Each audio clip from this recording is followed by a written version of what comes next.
One. All right. Welcome everyone to this event that we're hosting today. I'm really excited. It's going to be so awesome. You have no idea. We have a very special guest. His name is Hector, and in a few minutes he's going to be here joining us from Lanquín in Guatemala. That's Alta Verapaz region. That's the Kichin nation of Guatemala.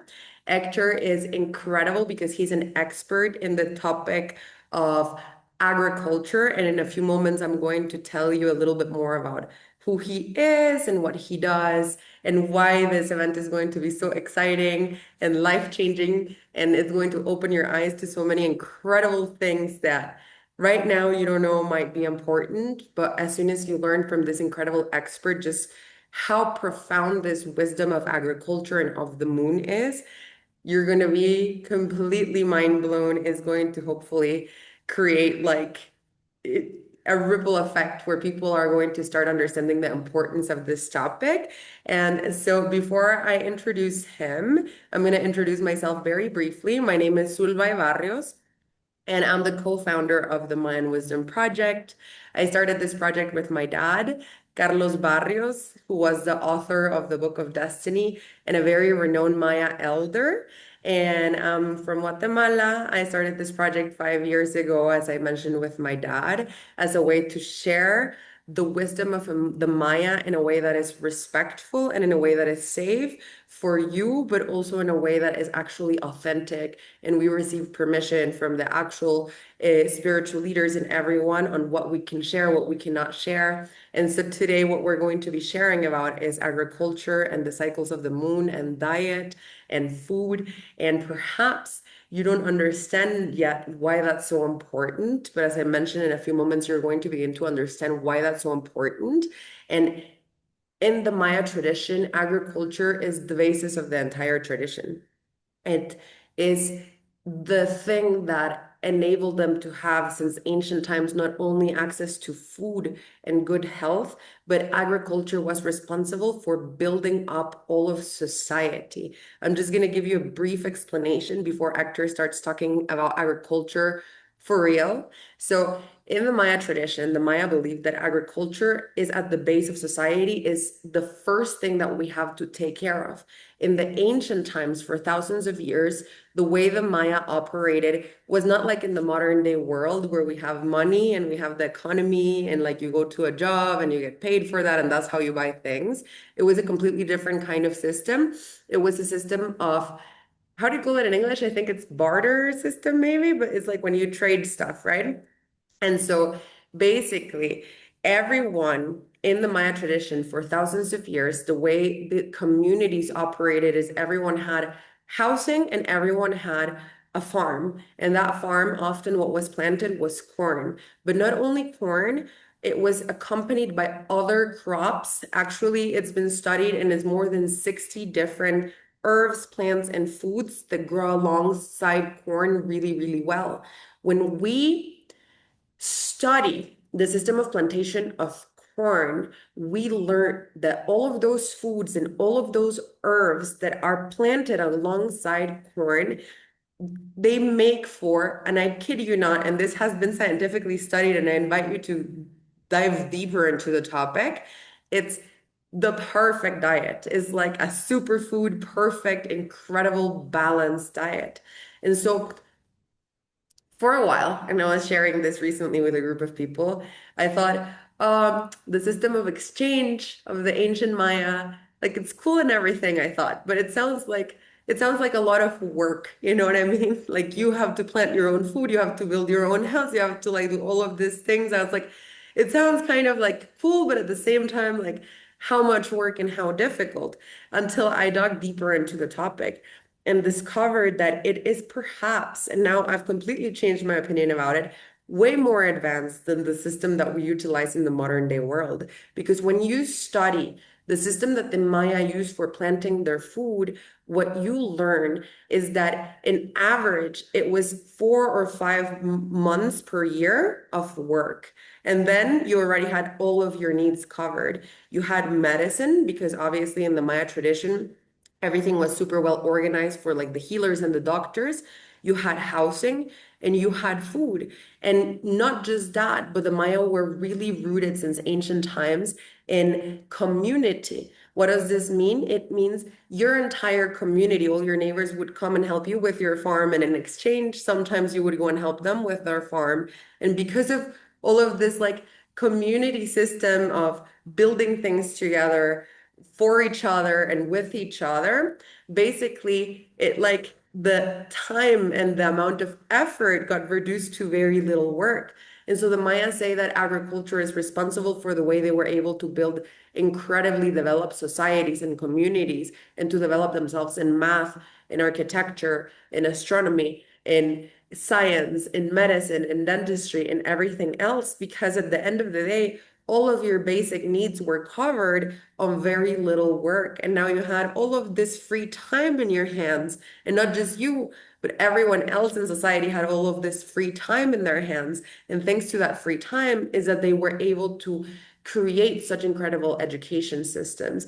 During that free time is that they were able to develop that science. And so agriculture is extremely important.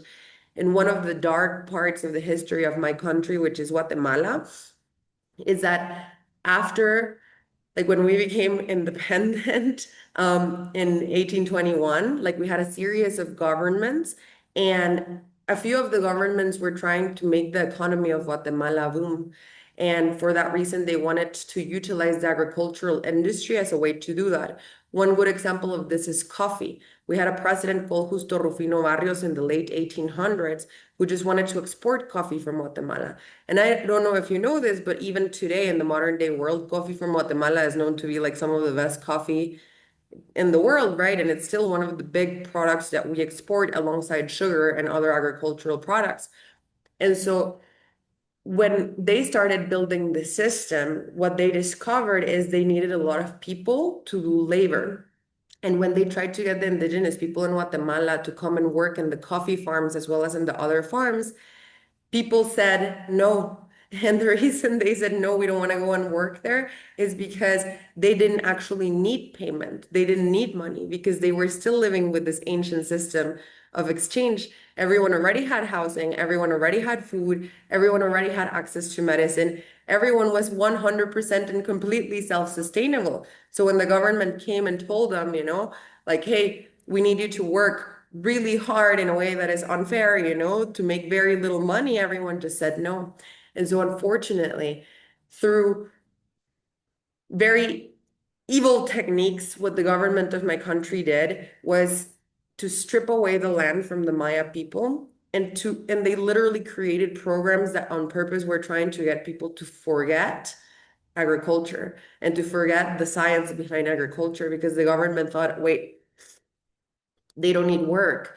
But if we take away their food, if we take away their agricultural system, then they're going to actually need to come and work. And that's what the government did. They stripped people away from all of their land and they created this horrible law, which is known as the lazy people law. And it was because the Maya people hadn't worked for so long. Now all of a sudden they owed the government free labor. So basically, a fancy way of saying slavery, you know what I mean? And so then people had to actually go and work because it was the only way they could get food. And if they refused to, they would be thrown in jail. And if they were thrown in jail anyways, all of the prisoners, what they were put to do was, yeah, still do the same thing, work on the railroads or work on the coffee farms, work on agriculture anyway. So there was no way of escaping this.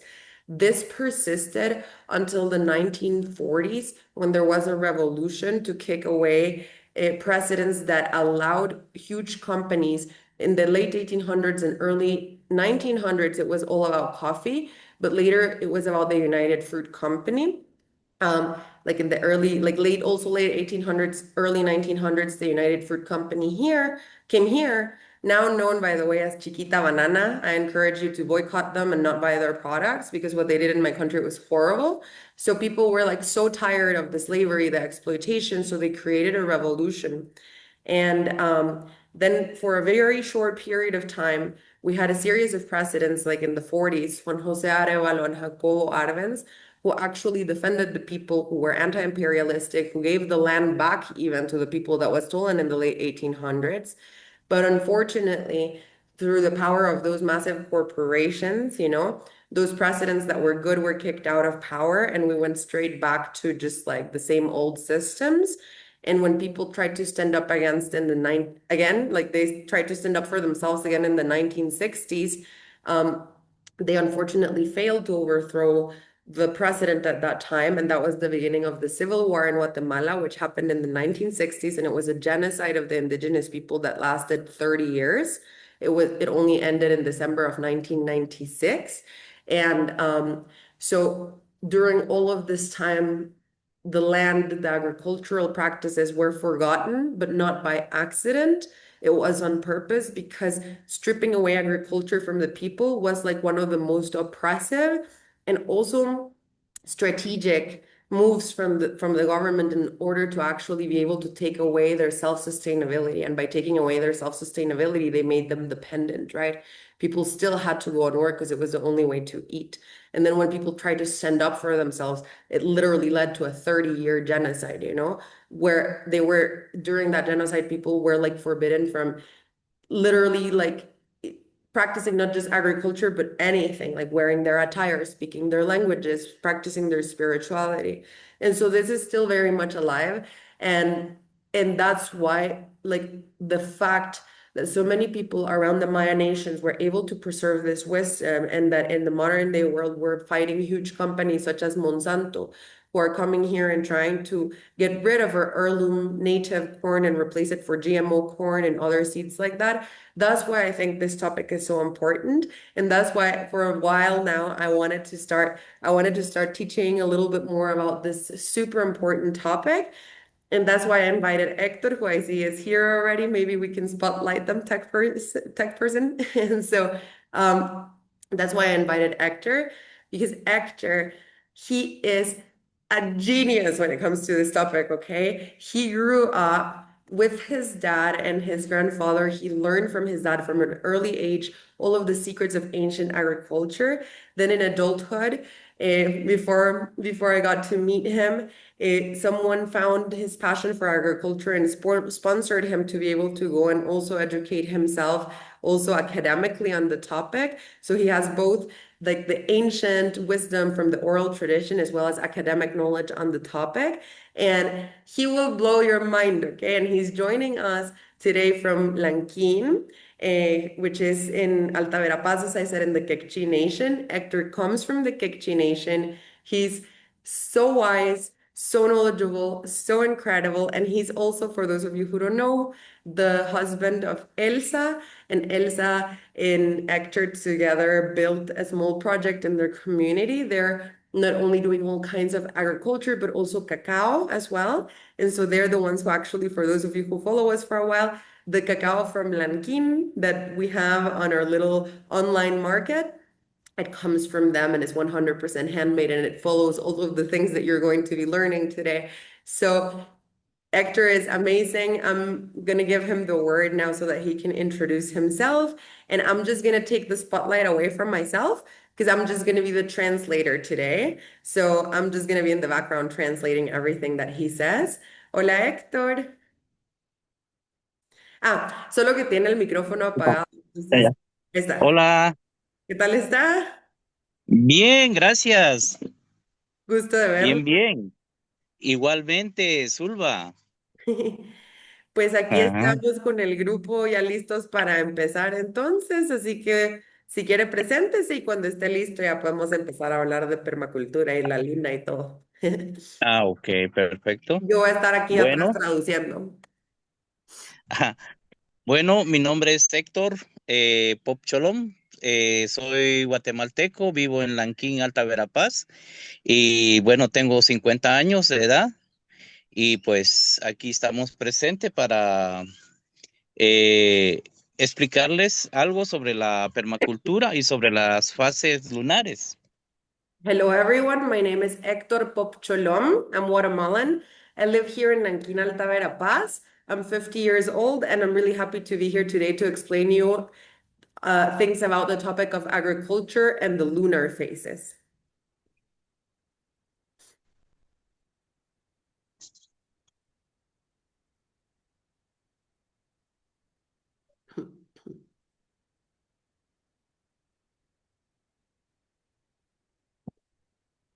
Sí, continuamos. Continúe, continúe, sí, sí. Ah, ok. Ajá. Perfecto, pues mucho gusto, pues me alegro estar en este grupo hoy, compartiéndoles los conocimientos y sabiduría pues de nuestros ancestros, ajá, que nosotros también pues lo practicamos hoy en día, porque es algo muy especial para nosotros, ajá, que es un legado que lo llevamos siempre y al final pues vamos yendo ahí dejándolo para nuestros hijos, nuestros nietos, ¿va? Entonces queremos pues que no se pierda pues esto sobre la cultura prácticamente, ¿va? So I'm really excited to be here today in order to share with you this wisdom and this knowledge that was inherited to us by our ancestors. This is a legacy that we carry within ourselves, and it's something that we're trying really hard to preserve because we know it's not just for us, but it's something that we also want to inherit to our children, that we want to inherit to our grandchildren because it's a part of our legacy and it's a part of our culture. Bueno, vamos a hablar sobre la permacultura. La permacultura significa bastante para nosotros, que es la sostenibilidad, sembrar nuestra propia comida, cuidar la tierra y pues ser más sostenible para alimentarnos bien, alimentar bien a nuestras familias adecuada y sanamente. So let's start talking about permaculture. For us, what it means is a lot of different things. It's all about sustainability. It's all about heritage. Is also the self-sustainability to be independent and to be able to feed ourselves with a diet that is going to nourish us and a diet that is going to nourish our children and our family. Algo muy importante que nosotros, los productores o campesinos que hacemos en el campo, eh, si queremos trabajar la tierra adecuadamente, orgánicamente, como lo dijeron y como nos enseñaron nuestros ancestros, nuestros abuelos, es hacer la conexión con la tierra espiritual y naturalmente, que tenemos que sentir esa conexión y trabajar la tierra con pasión. Eso es lo que nos lleva al éxito para trabajar de esta manera orgánicamente. One of the things that we, the farmers, the producers, the people who work out on the fields know is that in order to have a good production of food and crops, in order to have those systems in place that were taught to us by our ancestors that entail a lot of different things, including that the food that we plant is organic, the ways in which we work on the fields and on the soil and everything. The step number one in order to do a good job at this, and we the farmers know it, is to work on the earth with a lot of love and with a lot of passion. We have to be very passionate about what we do in order to preserve that organic, ancient way of planting things that was taught to us by our ancestors. We must have a lot of passion for it. Gracias. Y luego, pues, lo que es la siembra, nosotros lo realizamos, pues, también en familia, con mucha alegría. A veces hacemos fiesta, que quemamos copal, hacemos la ceremonia para que todo nos salga de una manera muy buena, organizar la siembra, recolectar semilla. Todo eso lo hacemos con mucha pasión y como lo dije, va, pues es muy importante pues sembrar adecuadamente, sobre todo pues cuidar la tierra, hacer la diversidad, no sembramos solo un cultivo, sino que diversificamos prácticamente nuestro suelo, porque de igual manera las diferentes raíces tienen también diferentes nutrientes. Sabemos que las diferentes raíces son las que nutren nuestra tierra para que todo el tiempo nos dé alimento y que no se desgaste. Por eso lo tratamos de esa manera, con mucho amor, con mucho, con esa pasión que determina todo, que por eso trabajamos de esa manera, pues la diversidad de cultivos en la tierra, pues sobre todo, pues como lo dije, cuidar la tierra, a conservar el suelo. Y eso es lo que nos lleva al éxito para tener buenos frutos, buena cosecha, buena producción. So another part of our culture that is important is not only working with passion, but oftentimes in our farms, what we see is that we work on it as a family. The entire family is involved in going to the farm, on planting the seeds, on working on the field. And it's something that we do as a family with a lot of love, with a lot of excitement. Oftentimes, we'll end up throwing a big party in our farms by burning copal, by doing Mayan fire ceremonies, in the process of planting the seeds, in the process of harvesting the crops. We'll cleanse the space, we'll do Maya fire ceremonies. The whole family will get together and celebrate agriculture and celebrate the earth. And so it's something that we do as a family with a lot of love, with a lot of passion. And in that way, we also continue to teach our children about the importance of following these ancient steps, the ancient steps of biodiversity, because something that we should never ever do is have monocultures. We must begin to learn to diversify the soil. We must begin to learn to diversify the land. We, as ancient farmers, understand that the earth is sacred and that there are different kinds of plants and there are different kinds of roots that are necessary in order to nourish the soil. Different kinds of roots and plants have different nutrients that enable for the soil to continue to be healthy, that enable for the earth to not for the soil to not desertify itself or to lose all of its nutrients. And so we make sure that we put diversity into our farms.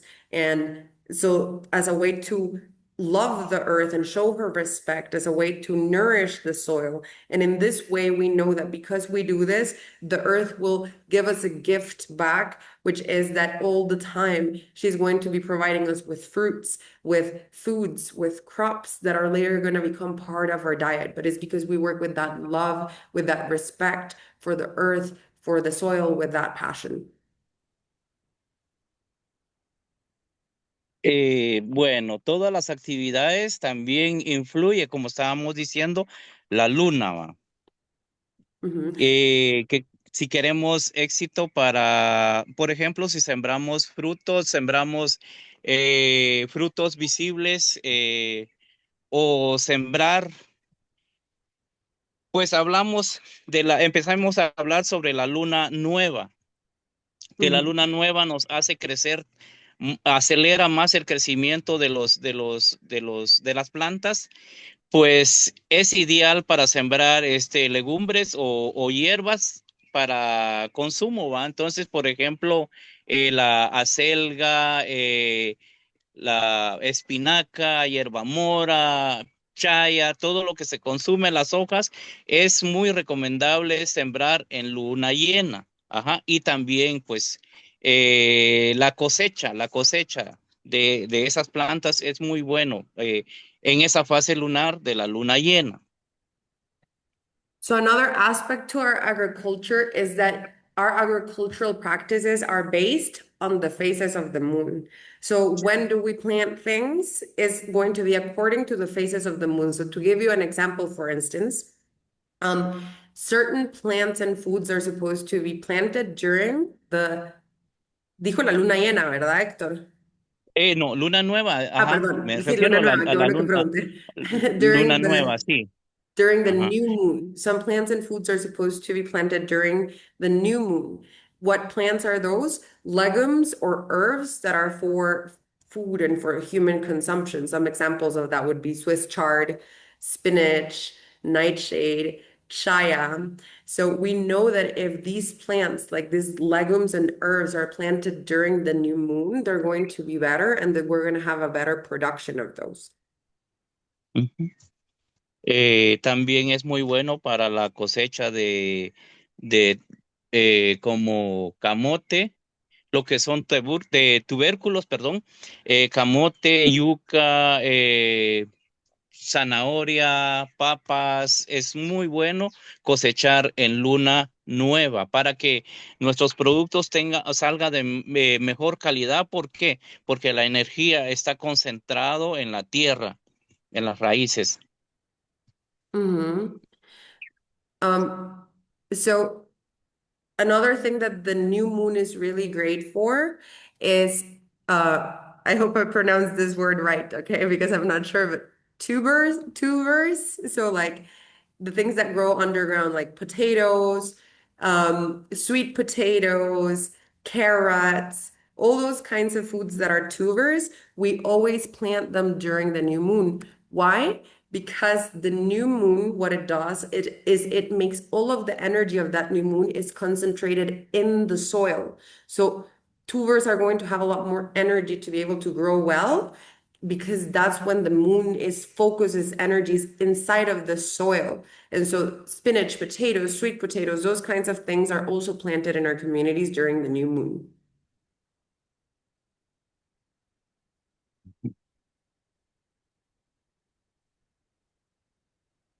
Entonces ya vamos a explicar un poco sobre lo que es, bueno, el cuarto creciente de la luna.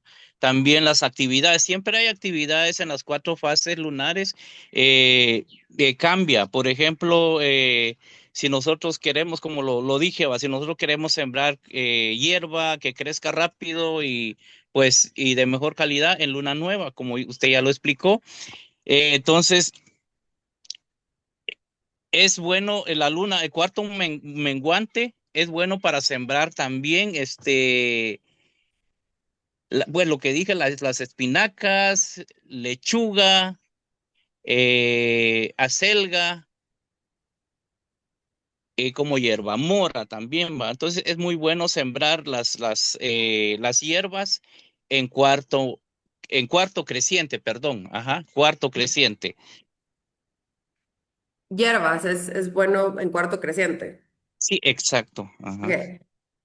So different phases of the moon, we are always planting different plants during different phases of the moon. And I already mentioned that the new moon is good for tubers and some kinds of herbs. But in general, herbs are something that we always try to aim though to plant them during the first quarter. So each different phase of the moon is good for different kinds of plants. And anything that has to do with herbs, we try to plant them during the first quarter of the moon.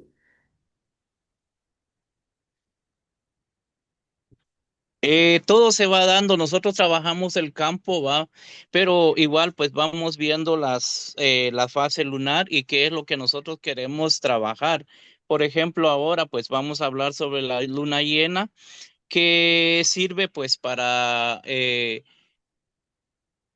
sembrar frutales, árboles frutales. Esto pues la ventaja es lo que queremos más frutos de primera calidad, va, porque igual la savia ya casi está casi subiendo, ¿va? Ajá. Igual en cuarto creciente empieza ya a subir la savia. No digamos en luna llena, ya está más arriba la savia. Entonces, en los tallos y en las hojas está la energía de las plantas, ¿va? Entonces, igual, pues podemos sembrar árboles frutales y también, ¿qué le puedo decir yo? Árboles frutales para acelerar más la producción y para tener menos follaje o hojas que le decimos, ¿va? Entonces lo que queremos es más fruto y al final eso así resultan nuestros árboles porque los sembramos en luna llena, ajá. Pero hay un dato muy importante que no podemos sembrar en luna cabal, ¿va? Por ejemplo, en este mes vamos a tener luna llena junio 13. Vamos, o sea, si nosotros tenemos la actividad de siembra, lo más conveniente es pausar ese día. Ajá. Sembramos hasta lunes, hasta 12, lo que es día jueves, y empezamos nuestra siembra nuevamente el día sábado. Dejamos pendiente el día viernes. Ajá. Hay un efecto que también pues resulta que es parte de la naturaleza, ajá, que eso sabemos. Si nosotros sembramos en luna llena, por ejemplo, si sembramos cítrico, mango, papaya, porque realmente nosotros queremos frutos jugosos, ajá, porque ¿por qué no debemos de sembrar ese día cuando cae luna llena? Porque la energía es demasiado, tiende a secar nuestros frutos y no sale tan jugoso los frutos. Da bastante fruto los árboles, pero a veces sin jugo. Por ejemplo, a veces encontramos naranja cítrico, va esponjoso, grandes, pero no tiene jugo, no, o sea, no resulta con jugo. Ese es el defecto, el efecto que hay. A veces sembramos en luna, en el mero día de luna llena, pues tiene su efecto. Ajá. Mm-hmm. So the other phase of the moon in which we can plant food is during the full moon. The full moon is going to be really good for fruit trees. So anything like all those trees that give fruit, we're going to plant them during the full moon. What this is going to do, because during the new moon, for example, we talked about like how the energy is concentrated in the soil. Then like during the first quarter is like the energy is going up, and during the full moon the energy is going to be already up, so it's good for like bigger trees, things such as fruit trees. And what's going to happen is that what we're going to receive by planting during the full moon or fruit trees is they're going to be like our fruits are going to be really juicy. The tree is going to produce a lot more food. It's going to have less leaves and more fruits. But here's an important piece of information if you're going to be practicing this is, so let me give you an example. This month, for example, we're going to have a full moon on the 13th of June. But something that we do in our communities is if the full moon is going to be on the 13th of June, we're not going to be doing any agricultural practices on that exact day. We're not going to be planting any trees, any fruits during the specific day of the 13th of June. We're going to actually stop all agricultural activity the day before, so on the 12th at noon. So, like midday, we're going to stop planting anything. We're not going to touch the soil. We're not going to plant anything. And we're going to retake the agricultural activity again on the 14th.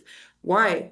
Because the energy of the moon in the 13th, when is the actual full moon, what happens is it's too strong, the energy. So when we plant things like citrus, mango, papaya during the phases of the full moon, what happens is they're really, really juicy. They're big and juicy, and the trees produce a lot of fruit, and less leaves, more fruit.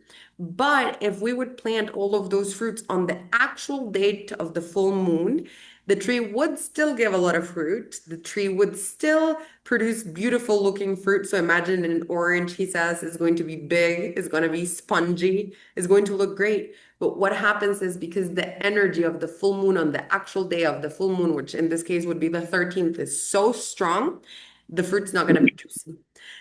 So we're gonna have, an orange that's like it looks beautiful and the tree looks beautiful and everything, but the orange is gonna be kind of dry. What the full moon does to fruit trees, if we plant on the actual date of it, is it dries up the fruits. It still creates abundance, it still creates beautiful looking fruits, but they're not gonna be as tasty because they're going to get dry. Um, so that's why an extra tip that I can give you is something that we've noticed in our communities, and this information was inherited to us, is do not plant during the actual full moon, but plant around it, right? So like the day before noon, or the day after. So in this case, like on the 14th, for example, we can start planting again, and then the tree is actually going to produce abundant, beautiful looking, big, but also juicy fruits. Ok. Sí, la luna llena influye en muchas actividades que hacemos nosotros en el campo y también en nuestra vida personal. Por ejemplo, los abuelos. ellos mandan a sus hijos por ejemplo, a la barbería, a quitarse el cabello cuando es luna llena. ¿Por qué? Porque no quieren gastar a cada rato, porque si ellos se quitan el cabello en luna nueva, crece muy, muy rápido. O sea, prefieren en luna llena porque hay ventaja que tarda que crezca el cabello, al igual el corte de las uñas, todo eso, ¿va? Entonces, influye mucho en la luna llena, ¿va? Porque la energía, ¿va? Entonces, eso es lo que influye en nuestras actividades. Como lo dije, en nuestras actividades del campo tenemos que ver mucho con la luna y no digamos la lluvia. Si pensamos sembrar, tenemos que ver si estamos en época de lluvia y la luna, si está bien para empezar nuestra actividad de campo. Nuestra actividad de campo lo empezamos 6 días, por ejemplo, hoy estamos 8, ya podemos empezar nuestras actividades de campo porque la luna ya está un 80% grande si nosotros queremos sembrar semillas de árboles frutales. So the full moon is very important for us. It has a big influence in not only our agriculture, but also our personal lives as a community. So, as you know, we plant our fruit trees surrounding the cycles of the full moon. We do certain agricultural activities during the full moon, as you guys know. We know all the science of like potting on the actual day of the full moon.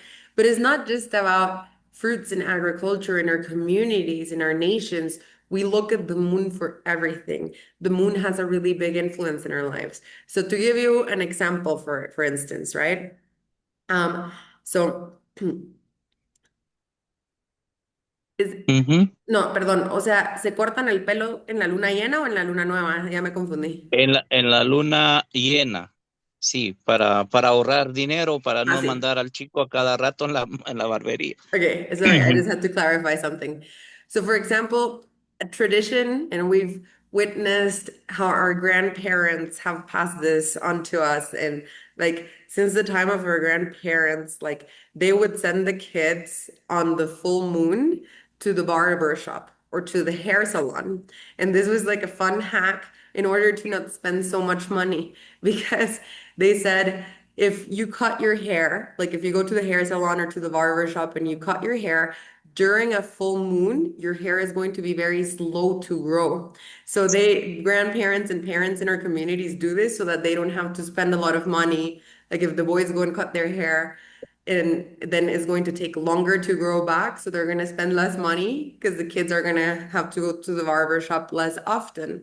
On the contrary, though, if you would go to the barber shop or to the hair salon and you would cut your hair during the new moon, your hair is going to grow really fast. So grandparents and parents never send the kids to the barber shop or to the hair salon during the new moon because then very quickly the hair is going to grow and they're going to need another appointment. They're going to need to go again all the time.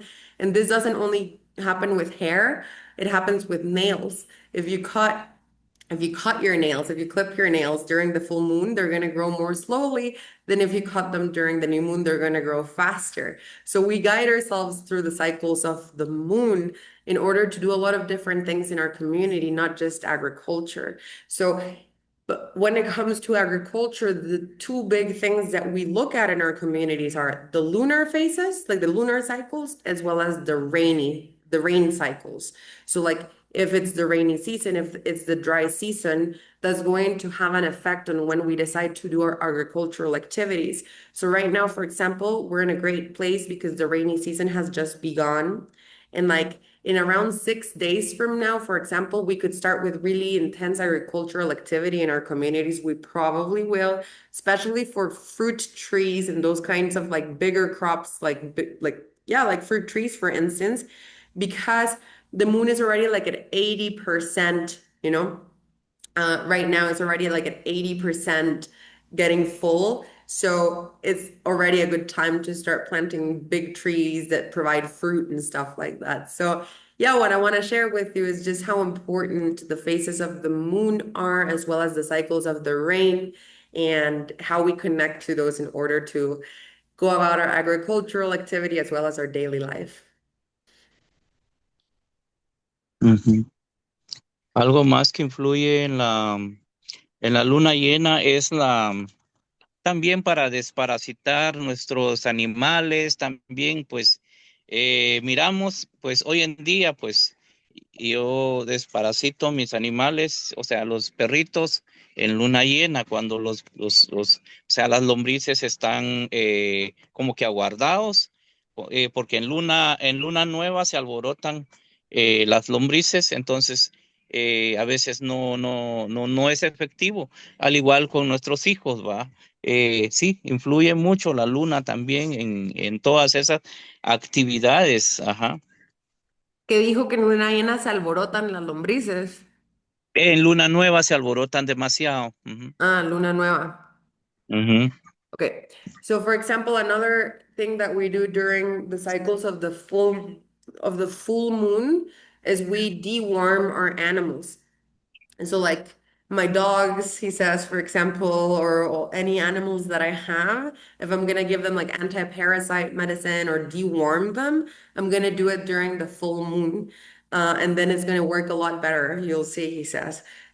Because during the new moon, like worms, parasites are way more active and intense, you know? So if you attack them when they're weak, you know, if your animals are ill or they're sick or something like that, you know, if you attack them when they're weak, which would be during the full moon, that treatment for the animal is going to be way more effective. Or if your kids as well, like our children, you know, if they have like a stomach bug, if they have worms, if they have whatever, you know, attacking the illness specifically for parasites, worms, those kinds of things during the full moon is way more effective than if we do it during the new moon. As a matter of fact, if we do it during the new moon, it might not be as effective and we're going to have more issues on treating the problem. Muy bien. Sí, bueno. Como les digo, hay muchas actividades donde influye la luna, sobre todo en la agricultura, que nos interesa bastante a nosotros, ¿va? Yo en lo personal es la agricultura, siempre estoy pendiente de la luna, cuando empieza, cuando es luna nueva, cuarto creciente, luna llena, luna menguante. Estoy muy pendiente porque me gusta la agricultura y tengo una conexión muy buena con la tierra y por eso es pues estoy pendiente de todo eso, lo que influye la luna. Por ejemplo, aquí tengo un árbol de cacao, un arbolito de cacao que este ya tiene raíz. Entonces, esto como ya desarrolló raíz, yo lo puedo sembrar en cualquier fase de la luna, ¿va? Ujú. ¿Por qué? Porque la raíz ya está desarrollada, entonces ya lo que necesita es crecimiento ya en el campo. Entonces, aquí no va a influir nada la luna, solo influye la luna cuando yo pongo la semilla adentro del semillero. Ahí sí tengo que ver que esté en luna casi llena, porque en luna llena, ya dije que el mero día de luna llena no puedo sembrar un árbol frutal porque no sale jugoso el cacao, porque a veces necesitamos también el jugo de cacao. En este caso estamos hablando de cacao. Wow. Mhm. So yeah, for me as a farmer, I love this wisdom and I'm always paying attention to the lunar cycles. I'm always looking at the moon, seeing when it's new moon, seeing when it's waxing crescent, when it's first quarter, when it's full moon, when it's third quarter. I'm looking and observing constantly all the phases of the moon to make sure that I know how to live my life according to them and do my agriculture according to them. And but I'll give you another important piece of information. So puedo enseñar otra vez el cacao. So he held Ah, up ya, a cacao tree. aquí. This is a baby cacao tree, just so you guys know. And he says, this is a great example of something like that tree already laid its roots. So the roots are already developed. This tree right now is ready to be moved to the actual field, to the actual cacao farm and the soil and everything.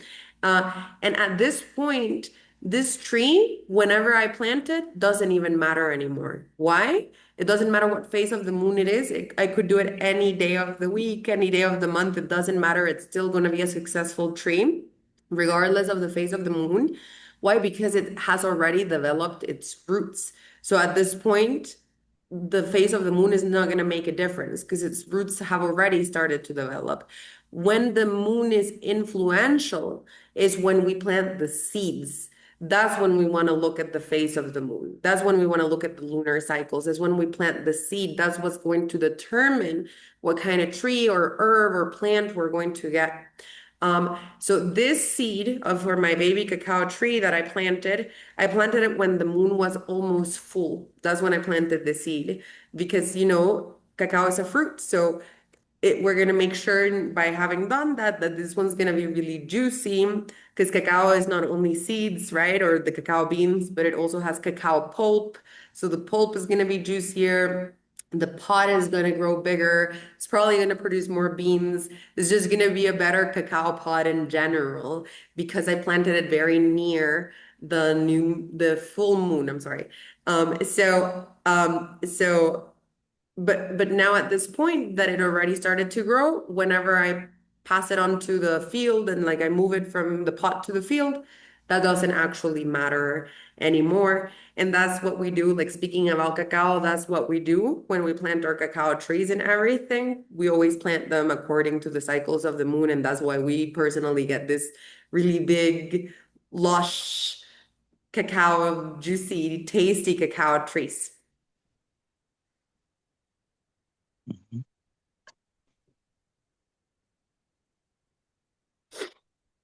Bueno, ahorita vamos a hablar pues sobre las podas también, pues influye pues en la luna llena. Si nosotros queremos que no retoñe luego nuestros árboles, entonces podamos en luna llena, que es muy bueno, muy efectivo. Ahora, si queremos también que retoñe muy rápido los árboles, pues podemos podar en luna, en cuarto, ¿cómo se llama? Luna menguante. Ajá. Pero Ay, sí, perdón. mucho lo hacemos, normalmente lo hacemos en luna llena.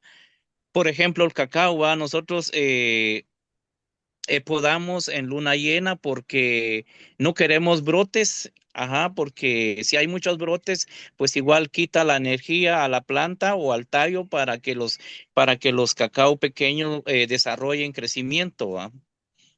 Mm, Vamos a ver. Una planta. Okay. So another thing that we can talk about is when we look at the phases of the moon is when we prune our plants, right? So depending on what we want to achieve, right? We're gonna prune our plants in the phase of the moon depending on what we want to achieve. So, for example, if we want the plant, entonces si queremos que retoñe bastante en luna, Eh, en en, en, cuarto en, en, cua- menguante. en menguante, luna menguante. En cuarto Mm, menguante. Okay. ujú. So if we want our plant to sprout a lot, we should prune it during third quarter.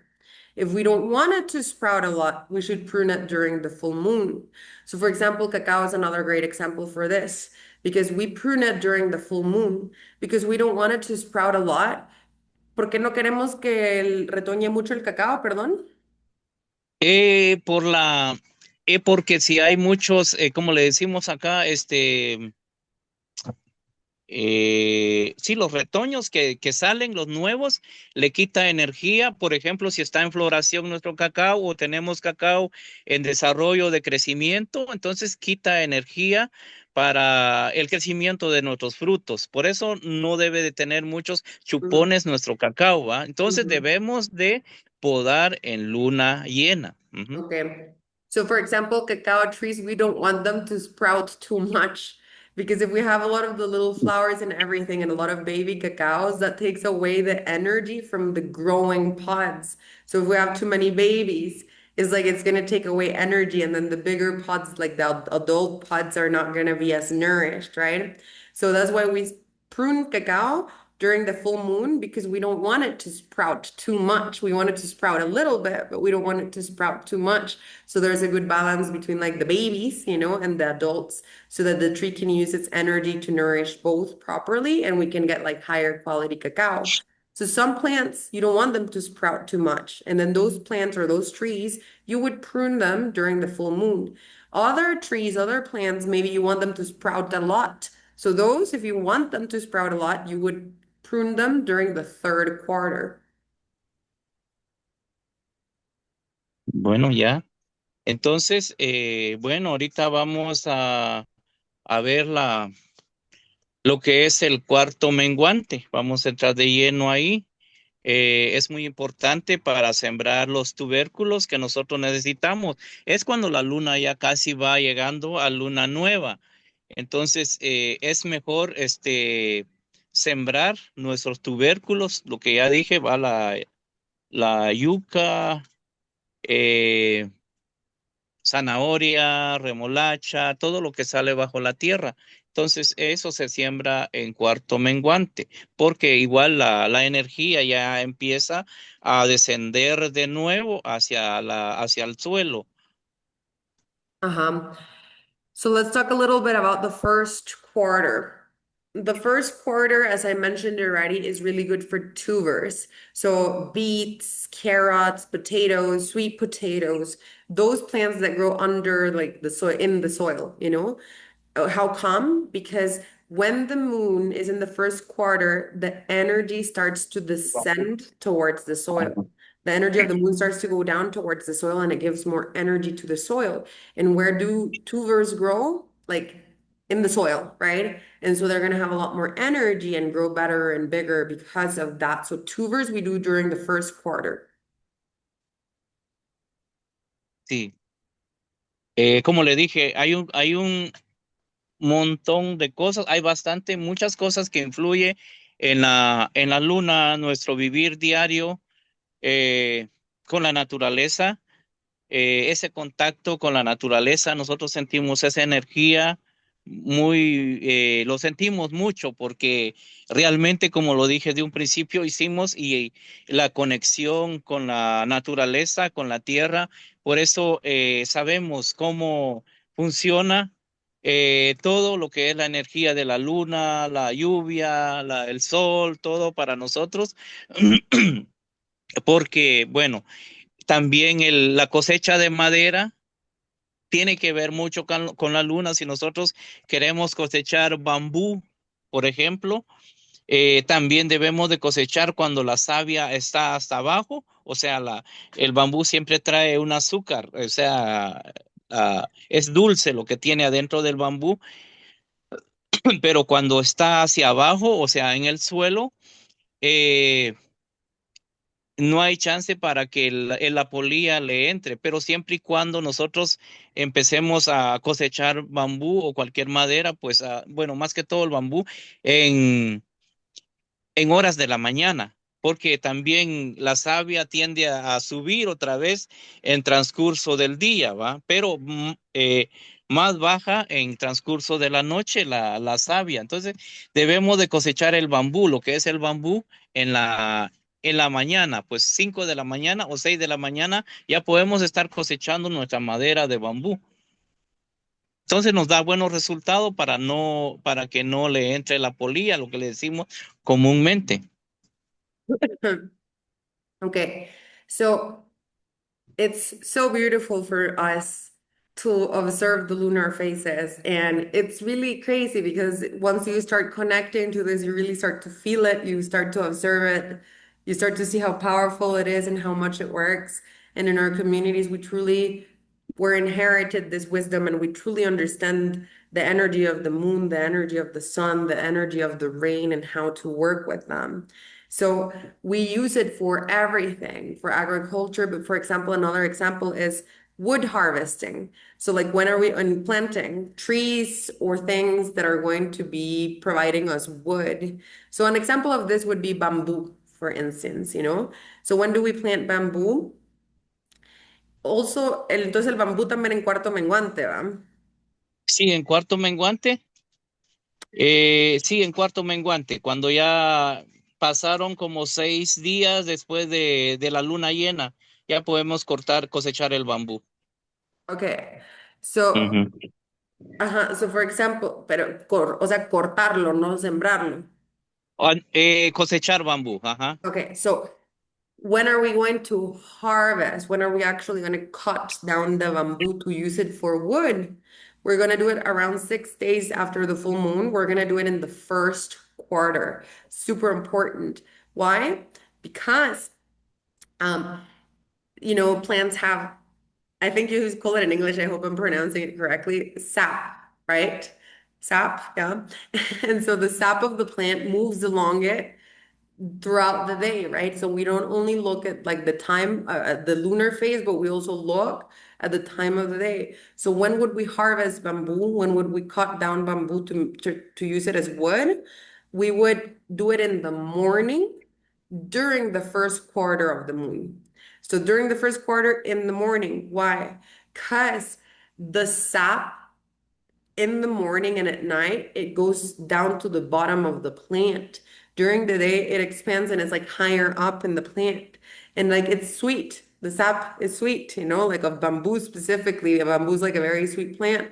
So if we cut it down in the morning during the first quarter of the moon, it's going to make for a better, stronger wood, but it's also not going to attract moths or those animals, like what do you call those insects, right? That eat your wood, right? I don't know. I don't know what they're called, but you guys know what I'm talking about. That wood is not going to be so attractive to them, like termites, saps, all that stuff. So we have an entire science for like you know, not only planting, but when to harvest, when to cut. And this is a rule first quarter in the morning in general is a rule for wood in general. So anytime you cut down a tree or anything that you're going to be using for wood, first quarter in the morning, and then you're going to have better quality wood that attracts less termites and saps and moths, I mean, and stuff like that. Ujú. Sí, saber de todo lo que nos dejaron nuestros ancestros, los mayas, es muy bonito, como lo dije, lo sentimos mucho en nosotros que trabajar el campo es una alegría, es paz, es tranquilidad con uno mismo, con la tierra. Empezamos, como lo dije, pues la buena conexión con la tierra es muy importante porque ella misma se manifiesta con nosotros como quiere que la tratemos, ajá, Ujú, porque si no tenemos esa conexión o esa pasión, pues eh, muchos no nacieron para el campo, entonces la verdad pues no les interesa, pero a nosotros sí, la verdad nos interesa bastante esto de que hacer esa conexión, esa pasión con la tierra, ¿va? Porque de ahí salimos y de ahí vamos a retornar y por lo tanto pues es nuestra madre tierra, nuestra madre naturaleza, debemos de cuidarla, eh, protegerla, cuidar no solo la tierra, cuidar el agua, cuidar todo lo que está a nuestro alrededor, pues eh, es es un mensaje pues que les doy, va, que lo que es ancestros, pues incluso pues ellos pues dependían de la luna antes para, para engendrar, miraban todavía la luna nueva para decir, bueno, lo que quieren ellos, pues el objetivo, pues tener niños muy fuertes, eh, que no sean sensibles, todo eso pues viene pues de los mayas, va, nuestros ancestros, ajá. mhm. So yeah, what I want to share with you is just how incredibly beautiful it is to work with agriculture, with the earth, with the phases of the moon.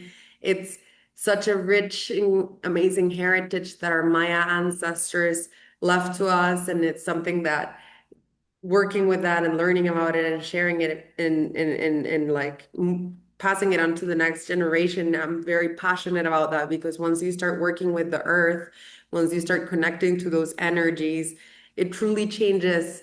It truly changes you, it changes your life. It's truly amazing. And it's so beautiful. And looking at the moon for agriculture, it's such a game changer. It helps us produce like this incredible, nourishing food. And our ancestors, the Maya, left us all of this wisdom that is connected to the moon. We only didn't use it only for agriculture, but I already gave you a few examples like the haircut thing and whatnot. But we used it for really important things too, such as deciding when to conceive a baby. So for example, our ancestors would teach us, entonces en luna nueva se concibe un bebé, ¿verdad? Se engendra. No, no, tiene que ser luna llena. Luna llena, perdóname. I'm so glad I Sí. asked because I almost gave you the wrong information. Okay, so um, when do you conceive a baby? You conceive a baby during the full moon. If you conceive during the full moon, like with the same cycle as the full moon, you're going to have stronger children, smarter children. And so our ancestors looked at the phases of the moon even for that. And in our communities, we still do that. We still use that information of the moon for family planning and stuff like that. And it's so beautiful. All the wisdom that our ancestors left with for us, and like that comes from our culture. It's our heritage, and it's something that's really beautiful. And I'm passionate about it. And yeah, I'm really happy to have the opportunity to be today here and to share that with you.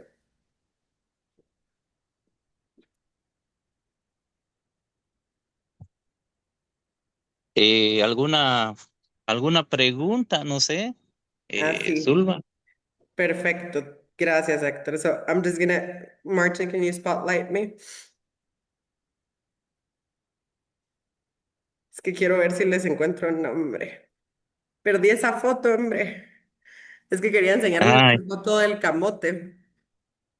ah, sí, yo encontró la foto del camote. Sí, hombre, es que les quiero enseñar la foto del camote, pero no la encuentro en mi celular. Sí, en poco tiempo cosechamos mucho camote. Es que, ajá, y qué lástima. Porque no se me ocurrió antes, pero qué raro. Qué raro que no la encuentro. No tocaba. Bueno, too bad. I Sí. wanted to show you guys a photo of a crazy sweet potato that we saw last time. We were with a group of people and we visited Lanquín, and we're supporting Ector in collaboration, like we in collaboration with Ector and whatnot. We're supporting a community near where Ector lives. It's like 1 hour from where he lives.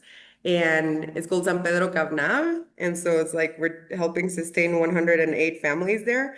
And well, first steps first, right? Like I already told you at the beginning of this call, how stripping people away from their knowledge in agriculture was a tactic that the government used for like almost 200 years, like 150 years or something, in order to enslave people here.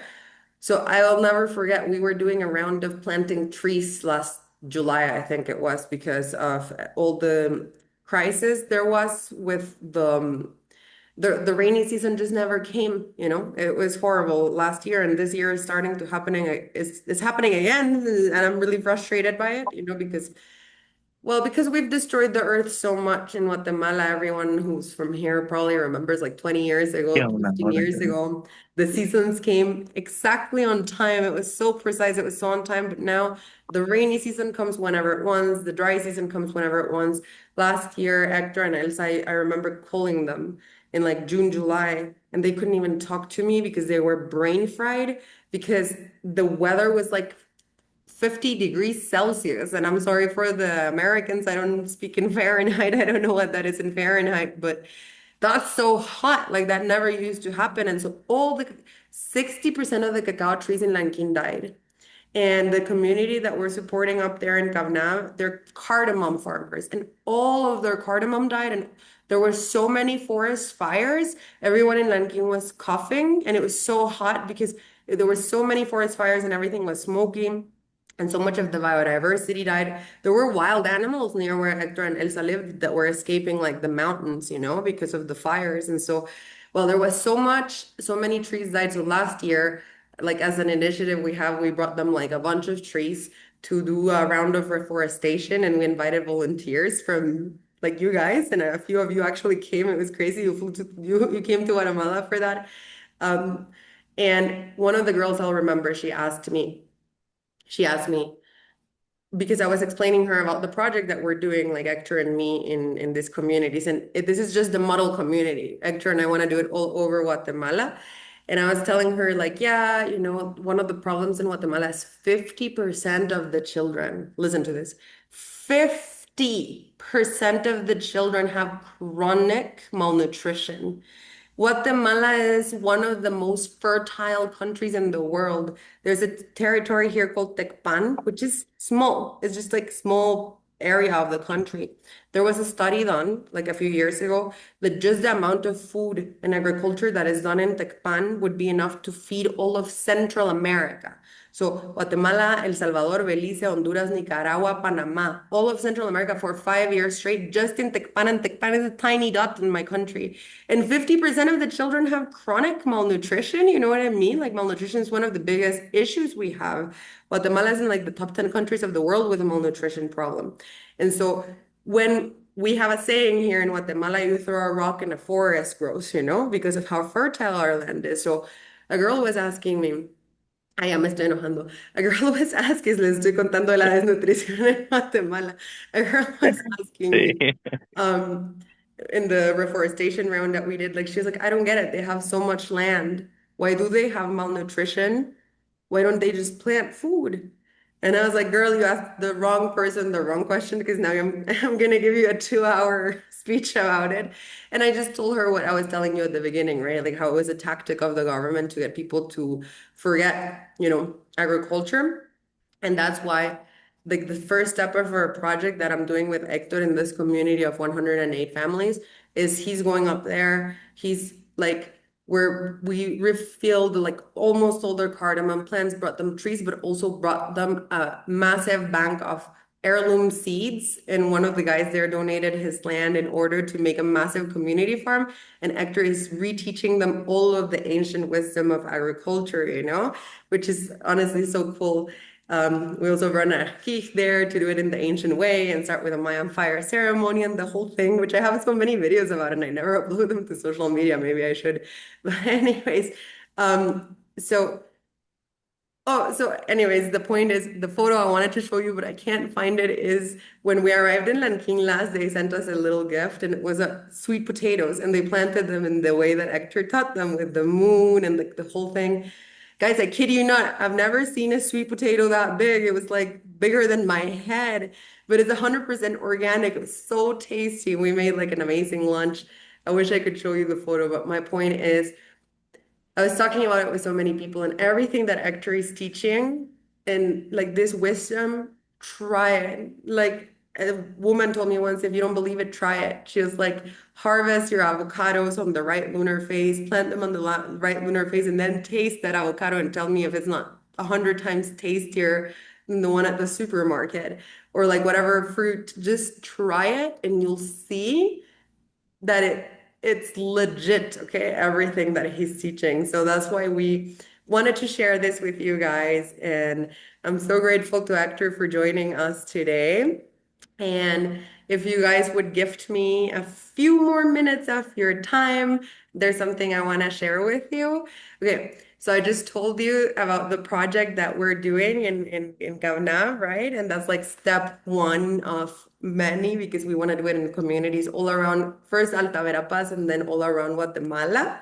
But we have to get there little by little. We're still small, so we're growing it little by little. It's my dream in life to be able to do this work, and Hector is helping me, and it's been amazing.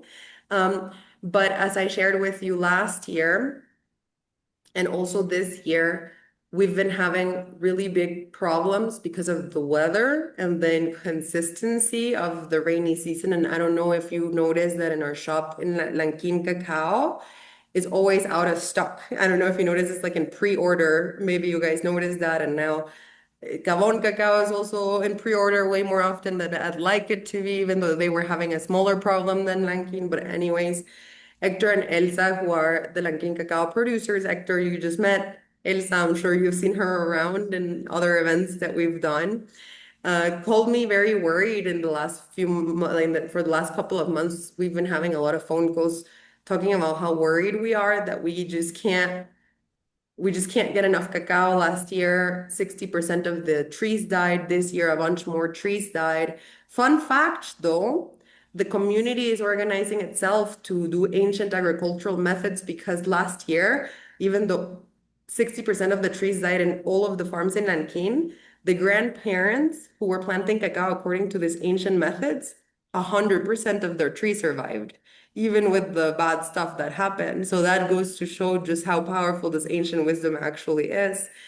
But anyways, so I was trying to basically do a little bit of like a creative thinking on like how can I help Hector and Elsa right now with their production because they want to continue to stock up for their production, to also sustain their project that they have in Lanquin is Hector and Elsa, and it's a bunch of beautiful women who work together in this project to produce cacao and cardamom and different herbs and different plants. And you can find all of those things, by the way, in the Mayan market, which is our online shop. And that's one way in which we support them by selling it online and exporting it and everything. And if you've tried it, you know how amazing it is. But right now we're trying to help them as much as we can to sustain the their small family owned production as fast as we can in order to just help them like survive these hard times until like things go well. So I was like brainstorming, and as a one-time measure, I was like, okay, taking advantage because randomly we were gonna do this event anyways. I thought we could give you guys like a really special offer, and whatever we make from that, we could use it to support like them buying more cacao, them being able to grow their production, them being able to sustain themselves. So, Martin, maybe you can share the screen thing, the slide thing that I prepared. Okay, so it's a one-time thing. We're probably never gonna do this again. I don't know, but I don't think we're ever gonna do this again. But I don't know if you guys are familiar with the journey. So the journey, that's Elsa, by the way. She's the actor's wife and cacao producer. And so as a one-time thing, we just came up with how much we want to raise for them, and we made an offer to meet those goals, basically. And so we're gonna give you a really special offer for the journey, which is our 1 year program of Mayan wisdom. I started that with my dad. My dad is right there on the photo. Tata Carlos, that's my dad. And so he and I kind of like started creating like the how could we, because so many people are interested in Mayan wisdom, like how could we share it in the best possible way that's respectful, that will actually create long-lasting change. And we came up with like a 1 year program. And it's gone through many phases. We've been developing it for 5 years. We traveled all around Guatemala interviewing teachers, gathering knowledge, and it's a mix of like wisdom, like knowledge, like you will learn about how to unleash the power of your mind in this ancient Mayan like brain hacks, like how to heal emotionally, psychologically, how to optimize your diet, like spiritual practices. It basically covers everything that Mayan wisdom has to offer. And it's like a mix of like knowledge, so courses taught by spiritual leaders, herbalists, healers, cacao producers, my dad as well, who was a very well-known Maya elder. And it's also wisdom, so it's also practical stuff that you can apply into your life. And it was really hard to create. It took us like 5 years to develop it in order to make it in a way that's also like realistic and absorbable for you, even if you're not from here, and that you can fit it into your 9 to 5 and everything. You might have kids, I don't know, but like because that was not on me, like thanks to Mind Wisdom Project team, because if it was for me, you would have had to study like 20 hours per day, but like I would have given you too much information. But everyone was like, Sulva, get it together. We have to make it realistic for people. So now it's realistic. So we collaborated with these teachers. That's my dad, that's Elsa, Hector's wife. Next slide. That's Raquel. She's a herbalist. She comes from a long line of curanderas and healers. That's Tata Alberto. He's a spiritual leader with more than 20 years of experience who specializes on how to utilize the power of your mind to heal yourself and to like have better relationships with yourself and others. He's amazing. He's my idol. I love him. So next.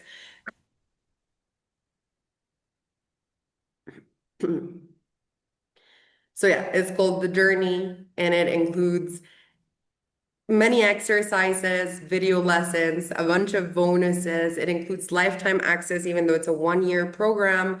You're gonna have access to it forever, so that you can also do it at your own pace. It's a self-paced program. It also includes lifetime support from like our incredible customer service team, Anne and Eline.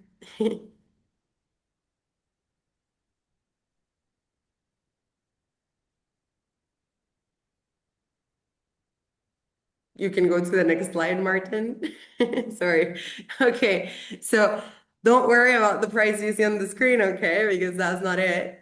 But it was it for a really long time. So in order to fund being able to create the journey, because it consisted of us traveling around Guatemala for years, paying the teachers super, super well for everything that they did, hiring a filmmaking team and traveling with them all around Guatemala to interview the teachers and to create the super high quality content and everything. For the first year, we formatted the program a little bit differently. And it was $1,997 for the 1 years of practices, but our goal was just to utilize that money to be able to actually fund the whole project. And then now that is done, and we actually did it. We changed the price. But anyways, the journey is 1 year of deep lessons and practices that are taught not in a linear way, but in the spiral way, which is the ancient Maya method of how you actually are able to learn and heal yourself better. Next slide, Martin. So the special offer, when we give special offers for the journey, like the special offer is we give you guys a bunch of bonuses. So in addition to just receiving the journey, which is usually just the journey itself, it's we add to it the cacao healing course, which is taught by Hector and Elsa. Now you know who they are. And it teaches you everything about cacao, how to drink it properly, how to use it spiritually, but also how it's farmed, how it's produced, like the proper ways to work with it. And so that will be included completely for free. Martin? Cool. So it's the 1 year of spiral lessons and the cacao healing course.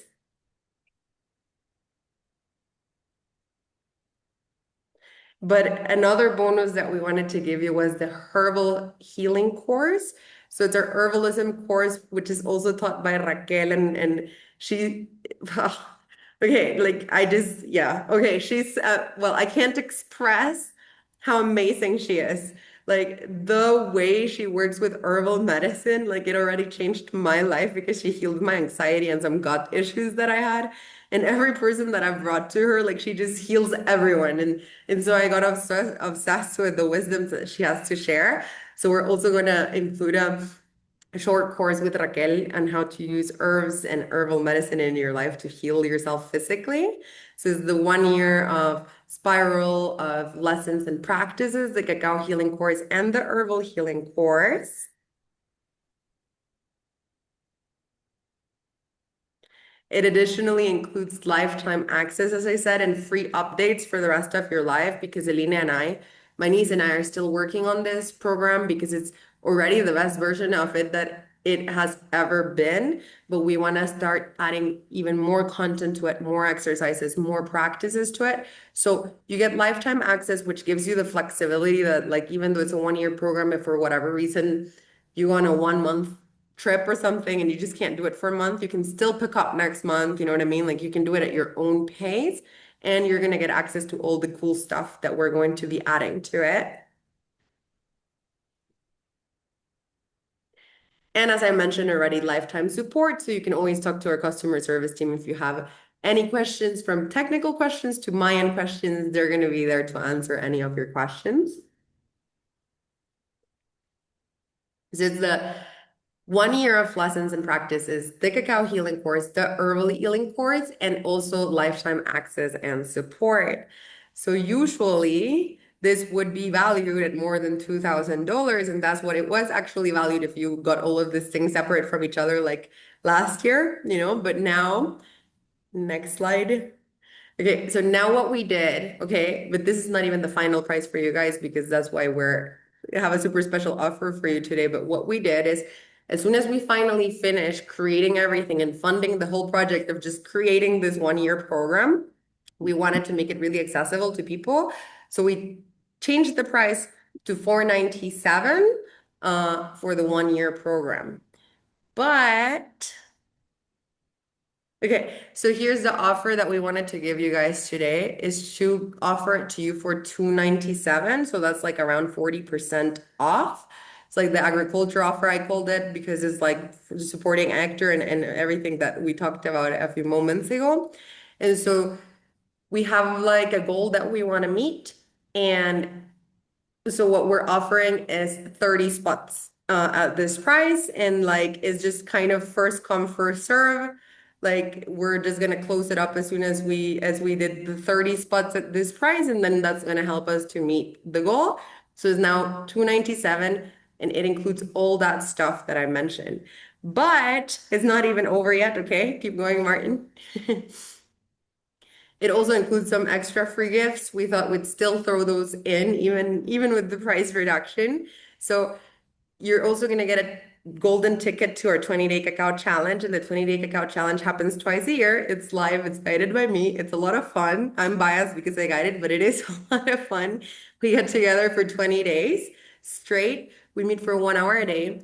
We prepare a cup of cacao. We drink that cacao, which now you know how that cacao was planted according to the cycles of the moon and everything. And we discuss the 20-day calendar of the Maya, the Cholquij calendar. So we learn all of the lessons on Mayan wisdom. So what it includes is it's free anyways, but what it includes is the recordings, which would usually be $47. So like you save $100 a year if you just, with this golden ticket, basically in order to have the recordings. So it includes the golden ticket for the challenge. The other little gift that, okay, well, sorry. So yeah, it includes the golden ticket for the challenge. The other thing that we wanted to include is a private community. So when creating the journey, because everything is online, we were kind of like, okay, how do we still have this aspect of community that is so important in the Maya tradition. So, well, we created like a private community for everyone who's going through the journey, and it's super cool, okay? But that's not even because of us. Like, we just created the space. You guys have brought so much value to that community. Some of the people who are going through the journey together, I saw they organize themselves and they're having Zoom calls every once in a while now to discuss like how they've been feeling, what the practices have done for them, to discuss mind wisdom. It's really awesome. So it includes access to that as well.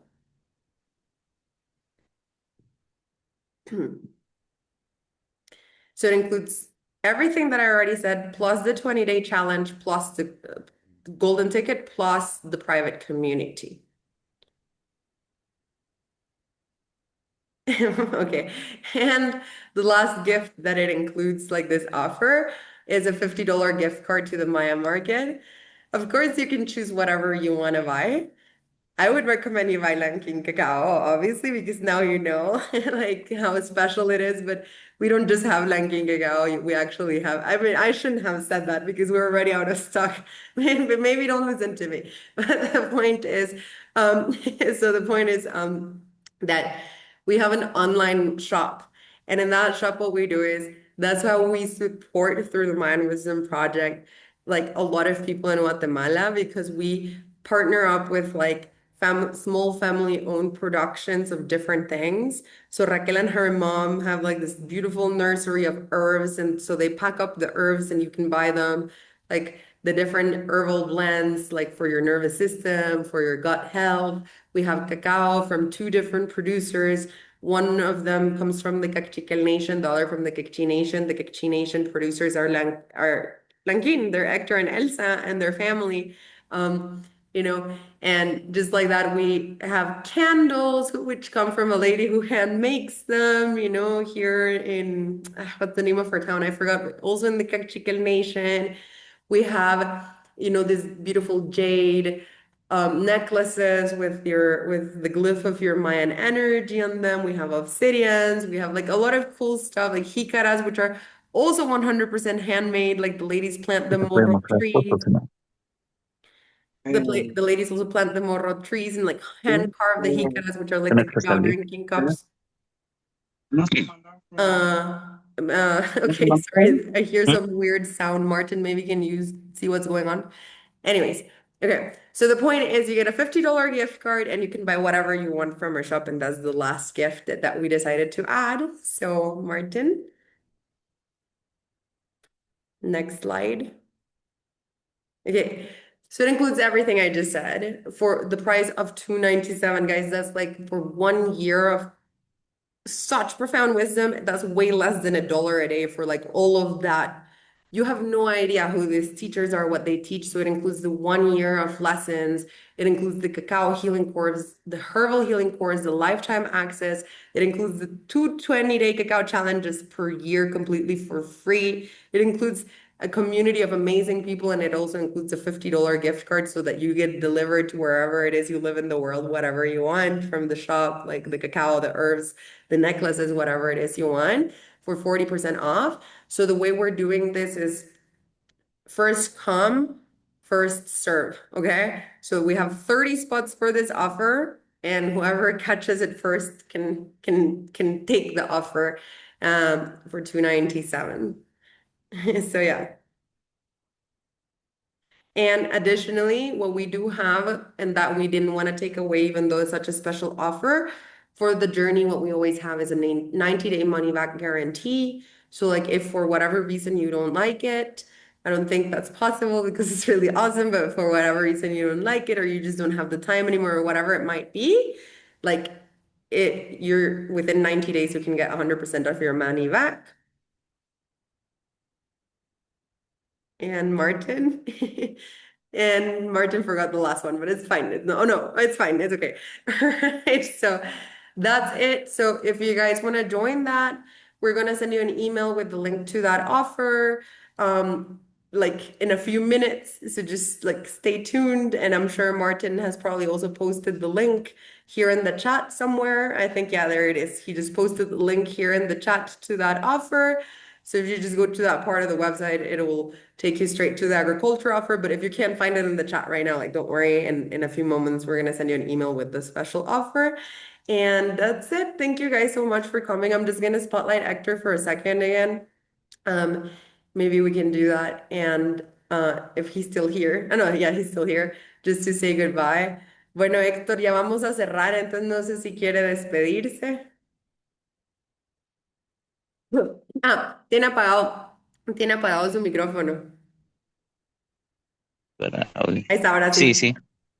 Sí, muchísimas gracias por este tiempo, momento de compartir nuestro conocimiento.